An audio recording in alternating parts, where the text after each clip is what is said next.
Ko'pchilik parranda boquvchilar qishda meni tovuqlarim tuxum qilmayapti, bunga qanday yechim qilsam bo'ladi degan savolni kommentariyaga ko'p yozishadi.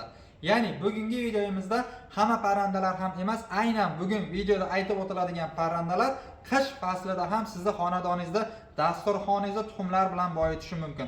Assalomu alaykum YouTube kuzatuvchilari, parranda ishqibozlari, kanalimiz a'zolari va kanalimiz mehmonlari. Bugungi videomizda qish faslllarida ham bemalol tuxum olishingiz mumkin bo'lgan parranda turlari bor. Shularni sizlarga qisqacha obzorlarni qilib beramiz. Videomiz yoqsa albatta like bosib, kanalimizga obuna bo'lib qo'yinglar. Bugungi videomiz shu parranda turi haqida bo'ladi va bularda sotuvda mavjudlari ham bor. 120 ta atrofida to'liq ma'lumotni video davomida ko'rishingiz mumkin. Marhamat, videoni ko'rishingiz mumkin. Xo'p, bo'lmasam biz videoni boshladik. Ya'ni ko'rib turgan parrandalaringiz Cerebrisi Adler, ya'ni yunoncha so'zdan olingan bo'lib, egam donimni berib tursa faqat tug'aman degan ma'noni anglatadi. Ya'ni bu yerda ikki xil partiyadagi adlerlar bor, 7 oylik va 9 oylik. Ikkala partiyaning makonlari ham tuxumlashga kirgan, ya'ni tayyor tuxumlab turgan variantlari, ya'ni yosh oyligini aytib o'tganimizning asosiy sababi shuki, qari parrandalar nisbatan tuxumlash foizi tushib boradi. Bular esa yosh, yangi tuxumga kirgan parrandalar, shu narsaga ham e'tibor berib qo'yishingizni so'rab qolgan bo'lardik. Bu yerda jami 120 ta atrofida xo'roz va makonlar bor.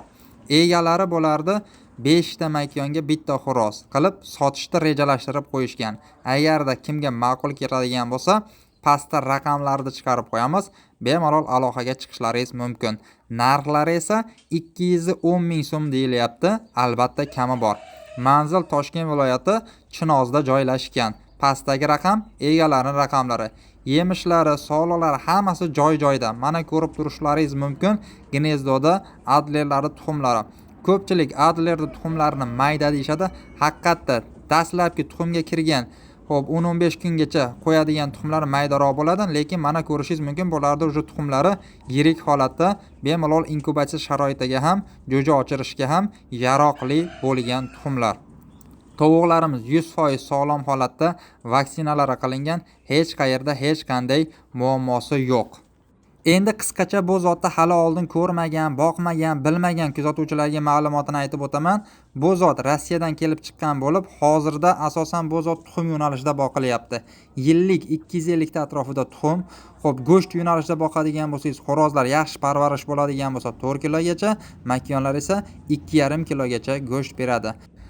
Ko'rinishiga, chiroyiga havas qiladigan aka-ukalarimiz esa, xo'p, chiroy uchun ham boqishyapti. Ya'ni dekorativ turda ham boqsangiz bemalol arziydigan tovuq turlari. Chunki dumlarini uchi, qanotlarini uchi qop-qora va bo'yinlarida o'ziga xos marjonlar joy olgan. Xo'p, sizlarga taqdim etadigan videorolikimiz va ma'lumotlarimiz shulardan iborat edi. Agarda kimda sotiladigan parrandasi yoki bo'lmasam chorva bo'ladigan bo'lsa, bizda reklama xizmatlari ham mavjud. Yuqorida kimda agar shu turdagi parranda yoki bo'lmasam chorvalar bo'lsa, bemalol reklama qildirish uchun bizga murojaat qilishingiz mumkin. Sizlar bilan keyingi videolarda ko'rishguncha xayr deb qolamiz. E'tiboringiz uchun rahmat. Sog' va omon bo'linglar.